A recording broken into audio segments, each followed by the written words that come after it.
What's goody? It's your host Shay Rose as always, and happy new year, y'all. It is now 2025 and I'm about to give you some takes that we should be leaving in 2024. Let's get into it. Over 90% of the people that watch my content are not subscribed, so if you're messing with the videos, please hit that sub button and the noti bell so you'll get notified every time I upload. But let's get back to the hoops. Well, for starters, I don't think that this conversation was as bad in 2024. I think this was more of a 2023 thing, but I seen a couple of stragglers still trying to hang on to this in the hooper versus basketball player talk. And if you don't know what that is, pretty much a hooper is somebody who can get to a tween behind the back, spin move, hezzy pull up. And a basketball player is somebody who doesn't really do all that to get his points. So it's basically like saying a player like Kyrie Irving is better than Giannis because Kyrie's highlights look like this. A long time. He got drafted, in 2007? Fourth overall pick. Oh, Irving with a sick cross. And Giannis's highlights look like this. Give it go, Giannis! And I just feel like, can we keep it a bean? Like, Giannis is averaging like 32, 12, and 6. Like, I feel like this should have never been a conversation. Listen, I love a bag. I love a bag more than anybody else, bro. I love seeing smooth, aesthetically pleasing basketball. That's probably my favorite brand of basketball. But to say that some of these players are better just because they have a jump shot or they have a handle and they can do a little hezzy into a pull-up does not make you better than certain players. And this also brings me into my next point. The Giannis has no skill argument. It has to stop. It has to stop. The thing that y'all love saying all the time is that, oh, Giannis just loves to rim run. All he does all day is rim run.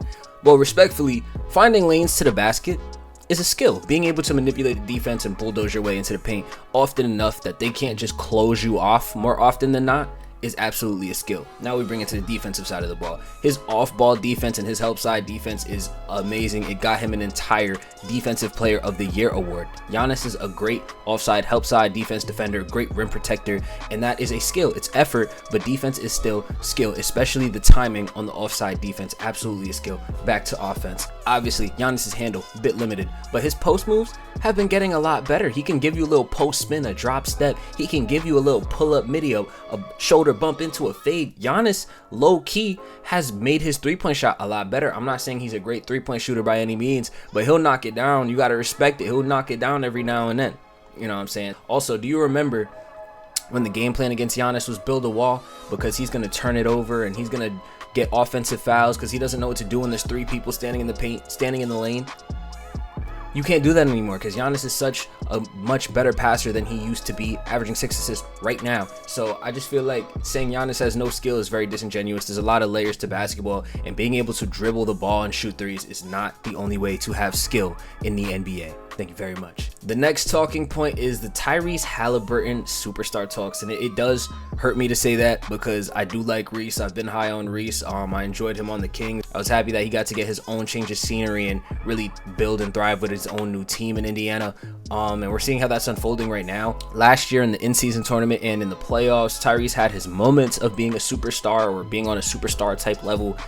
But for the most part, Tyrese Halliburton is just not like that. He's not really showing me that he's on the level of a gilgeous-alexander, who's a superstar, or Ja Morant, who's a superstar, in my opinion. I feel like he's either a superstar or teetering on that line, and Luka, a superstar. He's just not on that level. If Ja is teetering on the superstar line, Reese is a lot under it. I think there's a lot of guards in even the Eastern Conference that I can say that have been better than Reese this season. I don't think he's been a top 10 point guard in the league this season. Like, I'd probably take a LaMelo Ball. I'd probably take a Cade Cunningham, Damian Lillard. There's a lot of guys who I think have been balling out this year, and Reese has taken a step back. I wanted to see his offensive game really take that leap, but I think in terms of what he does bring on the offensive side of the ball, he's just not really there yet. He is still one of the best playmakers in the league, but I just need to see more from a consistency standpoint from Reese to call him a superstar. So we're going to pump the brakes on those talks for now. This take really does just annoy me because I don't understand it. And a lot of people, their mentality is that losing before the finals is better than losing in the finals. And that's dumb. That's literally dumb. Losing in the finals is not worse than losing in the first round. I just want everyone to understand that. It sounds like common sense to some people, but for other people, you really struggle with that. And I don't understand how, let's use last year's playoffs as an example. We have the Dallas Mavericks who get to the finals and they knock off the Thunder. After the Thunder get knocked off, oh, Thunder had a great season. This was a great building block season for them. Whatever the case may be, wasn't a lot of negative talk about the Thunder. Then we get to the Timberwolves. We knock off the Timberwolves, and they get absolutely demolished. 5 games. And then all the talk is, oh, Anthony Edwards, he played so well this year. This playoff run was very special. Next year, he's going to come in and just be a beast. All that positive talk about Anthony Edwards. And I'm for it. But then we get to the Mavericks. And the Mavericks, who beat the Thunder and beat the Minnesota Timberwolves, who are getting praise, go to the finals and lose to the Celtics, who are the best team in the league. And all you hear is flack the entire season. Flack for Luka, even though Luka played better than anybody else on the court during the finals. Flack for Kyrie, which granted was deserved. And I'm just very confused how you can have more criticism for a team that ultimately made the finals. The end goal is to make the finals and win the finals. So how do you give more flack to the team that made the finals than teams that lost in the second and third round? You can see this on a much larger scale with LeBron. I feel like people call LeBron a loser because of his finals record, and I just think that's really disingenuous considering how much winning it takes to even get to the finals in the first place. Do you know how many players have never even sniffed a final? You know how many players in their prime couldn't even get out of the second round? And then you take LeBron, and he's done that 10 times over in a row. It probably isn't the case anymore for Joel Embiid, but where Joel Embiid used to get off scot-free every single year, losing in the first and second round. And then players who would get to the finals and potentially lose would get all of the flack in the world. They would literally get chastised, and I don't understand that mentality at all. My last take is that the NBA is dying because of threes.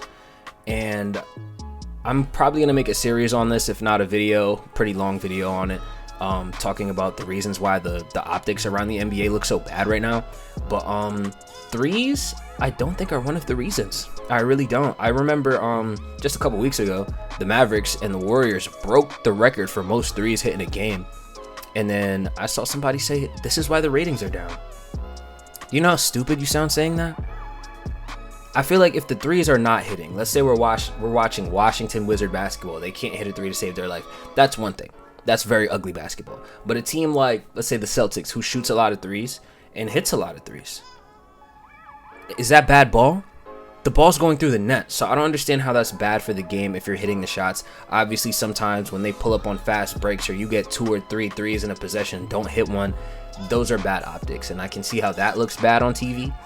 But for the most part, I don't think the threes are the issue. Most teams are hitting threes at a pretty decent clip. I'm not going to lie to you. The bad teams aren't.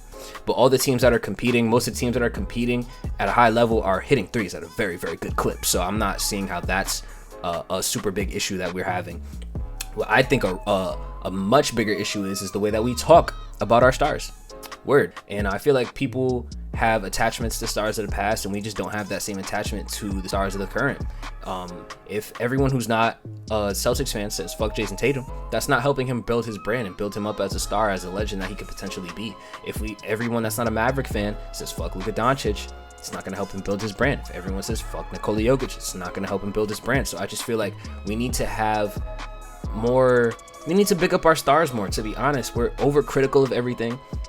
Our star players that are very, very good at basketball, we over criticize and look for their weaknesses. I've seen somebody say that Tracy McGrady is leagues better than Jason Tatum, and that's just not true. Tatum's career is far better than Tracy McGrady's. You can say what you want about Tracy McGrady is one of the best scorers of all time. Jason Tatum, his career right now is better than Tracy McGrady's entire career. Jason Tatum right now has a better career than Tracy McGrady. Jason Tatum right now is a Hall of Famer. Luka Doncic right now is a Hall of Famer. Nikola Jokic right now is a Hall of Famer. And I just don't like the way that we talk about our stars. And that's the reason why the optics look so bad. There's a passing of the guard happening right now. We see all these new teams winning games. Bron, Steph, and KD, as good as they are not as competitive as they used to be, especially in the playoffs. Like, they're just not. Their teams aren't that great right now. They're not as competitive as they used to be. And we're seeing the passing of the guard.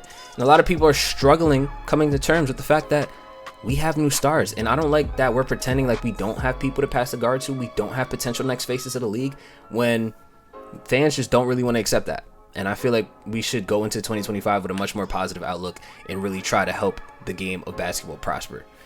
That's just me, though. If you have any other takes that you think we should be leaving in 2024, leave those down in the comment section below, and I'll catch y'all in the next one.